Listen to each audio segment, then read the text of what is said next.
You don't need a miracle to change your life in the next 6 months. All you need is a plan, and I've got one. I've put in the work for you, so you don't have to find out what it's going to take to change your life in the next 6 months. All you got to do is follow a few of these steps, and I promise you're going to be a completely different person. And you might be wondering, what type of changes should you expect to see? Well, if you stick to the script, you'll look better, you'll feel better, you'll make more money, and you'll improve all the relationships in your life. So let's get into it. You ever heard the saying that you can't pour from an empty cup?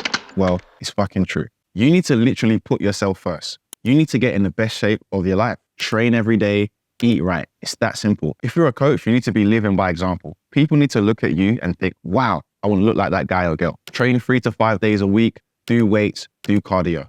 There's no point in getting really, really muscly if you ain't got no fitness. There's no point in getting really, really fit if you're skinny and you can't lift up a plate. You need to be an example for the people that you want to coach. So for me, I was coaching former athletes and I wanted to stay shredded. I wanted to stay lean. I wanted to look as good as possible and be functional. So guess what? I'm shredded, I'm lean, and I'm functional. You need to become a leader for your community, or else people aren't going to buy shit from you. I see a lot of coaches who struggle to prioritize their own health and fitness. So the first thing you need to do is look at your diary and put in your training first. Yes, you have to put yourself first in your diary before clients, before anyone else, so that you can make sure that you're delivering at your highest frequency every single time. If you're fat, out of shape, nobody's going to buy your programs anyway. And the fitter you are, the more energy you have, the more you can dedicate to your business. So that's the first step. I know it sounds easy, it's cliche, but it is literally the first step. Too many coaches are stuck in the business doing things that don't serve them. So now you need to set up your diary for success. You need to have a planner. I don't care if it's Google, Outlook, Apple, I don't care.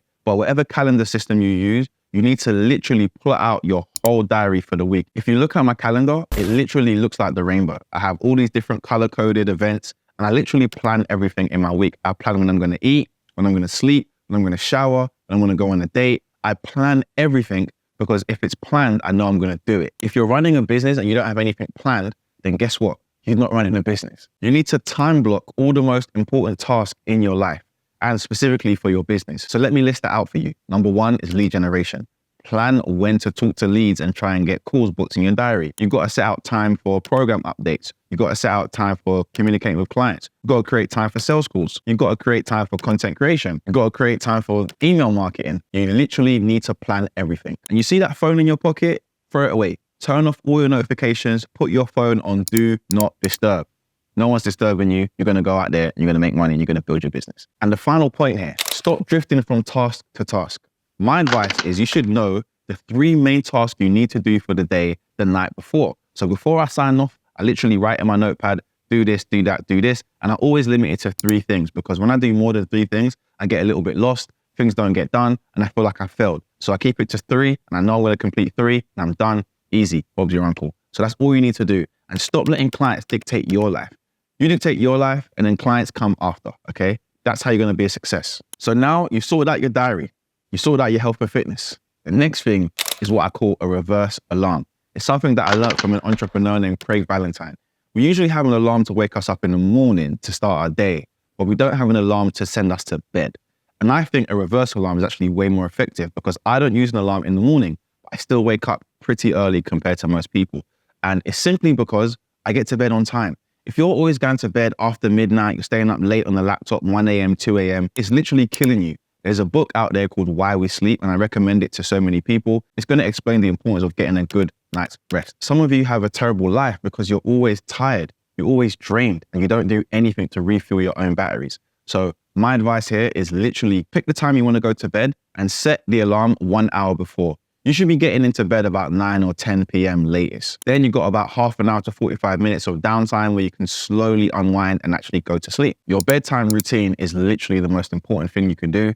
No TV in your bedroom, no phones in bed, and that's it. The reason most people are successful is because they have no discipline and no routine, even fitness coaches. Did you know that if your parents are smokers, you are 4 times more likely to become a smoker? My mum didn't smoke, so guess what? I don't smoke. Proximity affects you.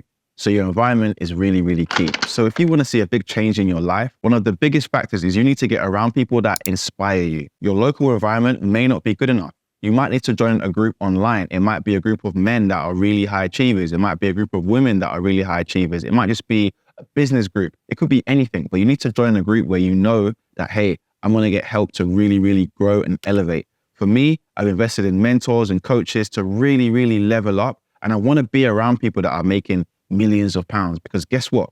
They're going to teach me stuff that I don't know. And I'm okay not knowing everything. If I'm always the smartest guy in the room, then I ain't ever going to grow. The reality is most people don't invest in themselves, and most people don't take risk in life. So you have to do things a little bit differently if you want to be a success. And it's that simple. You might see something behind me right there in the corner. Yep, those are books. And books are like the key to life. There's a saying that the smartest people in the world learn from other people's mistakes, not their own. And books have a ton of other people's mistakes for you to learn from. It's like a bank of knowledge. So my advice is get to reading. I'm not saying you got to read a book a day or anything like that, but I aim to read one book per month. I don't always do it, but that's my cadence. Some people are a lot more aggressive with reading than me, but I do think that you should be reading books. If you really want to be a success, you might as well read from someone else's knowledge who's already been successful. And 9 times out of 10, the most famous coaches and business people, they have books out there that literally explain in detail how you can be a success. So read books. It's not that difficult. And if you have trouble reading, audio books, literally put your headphones in, listen, you'll be fine. Before I end this part, here are some books I recommend. Number 1, The Defining Decade. Number 2, a book called Quiet. Number 3, Traction. Number 4, The One Thing. And number 5, Essentialism. If you read those 5 books, I guarantee your life will change. So imagine getting into a taxi and the driver just starts going off. He ain't got no sat nav, no navigator. He just starts driving. You get lost. What happens? You'd be pissed, right? I know I'll be pissed. That's how it feels when you're driving forward with no goals. You need to know exactly where you want to be in 5 years, in the next 2 years, in the next 12 months, and the next 6 months, and even the next 3 months. When you know what you want to achieve in such detail, you will know all the little steps you need to take to achieve that big goal. And when you write these goals, my advice is write them in present tense as if you've already achieved it. For example, if my goal in 5 years is to move to Dubai and have 2 villas, I would say, I live in Dubai and I own 2 villas. That's how I write my goals, because guess what? When you manifest it, it happens. And to make your goal writing a bit more effective, when you write your big goals, you really need to detail the small steps that it takes to get there. So for example, if I want to grow this YouTube channel to 10,000 subscribers, how many videos per week should I produce?